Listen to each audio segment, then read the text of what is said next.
Ray Suarez for Congressman Paul. Congressman Paul's support has gradually been slipping for the death penalty among all Americans. The Pew Forum on Religion and Public Life reports a large majority of whites still support capital punishment, while blacks and Latinos do not. Now, I know this is mostly a state function, but the president does appoint appellate judges and, of course, the highest appellate judges in the land, the Supreme Court justices who often review death penalty cases. Do you think the death penalty is carried out justly in the United States? And do you want to see it continued during your presidency? 30 seconds, Congressman.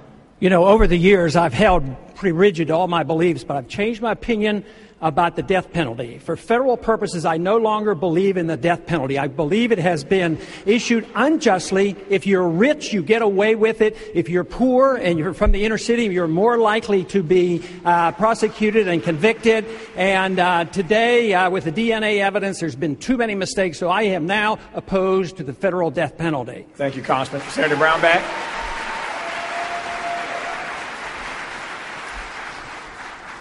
We need a culture of life in the United States, culture that recognizes every life at every stage. It's beautiful, it's unique, it's a child of a loving God, period. I have difficulty with the death penalty. This is an individual, though, in that case, that has committed a heinous crime. I think we should limit the death penalty to cases only where we cannot protect the society from the individual, such as when Osama bin Laden is caught. We need to, and we need to be able to use it then. But we should use this very limited and only in that circumstance in order to talk and to teach a culture of life in America. Senator Brownback, thank you. Congressman Tancredo.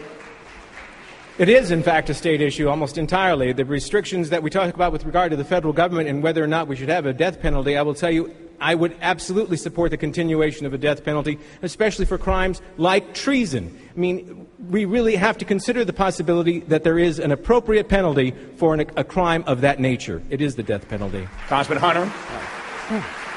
Ray, I think there is a need for the death penalty, and it's called deterrence.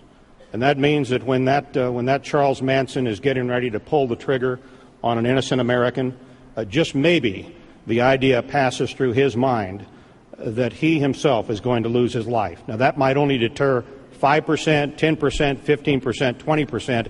It does deter some people, and for that reason, the death penalty, dealing with some very rough, very ruthless people, is necessary. Ambassador Keys. I support the death penalty. I think it has a basis in universal justice that isn't just about deterrence and all that. It's about respect for life. It's about making sure that we don't send the signal, especially where black killers are concerned, because we do understand, don't we, that they mostly kill black folks. And I wouldn't want to send the message that when you kill another black human being, we somehow don't take that seriously. We'll cheapen the significance of that by not applying the understanding that when you cold-bloodedly and calculatedly take another human life, more is thy due than more than all can pay. We can only dispatch you to the ruler of us all so that he may ultimately judge you for your misdeeds. Governor Huckabee. I probably dislike the death penalty more than anybody on this stage, but for a very different reason. I've actually had to carry it out. More than any governor in my state's history, I had to carry out the death penalty because that was my job. I did it because I believed, after reading every page of every transcript and everything in that file, it was the only conclusion we could come to. But I didn't enjoy it. And God help the American who somehow has this cavalier attitude about the death penalty and says they support it and they can do it. Let me tell you something from the person whose name had to be put on the document that started the process. It's a necessary part of our criminal justice system for those crimes for which there is no other alternative. But God help the person who ever does it without a conscience and feels the pain of it. Thank you.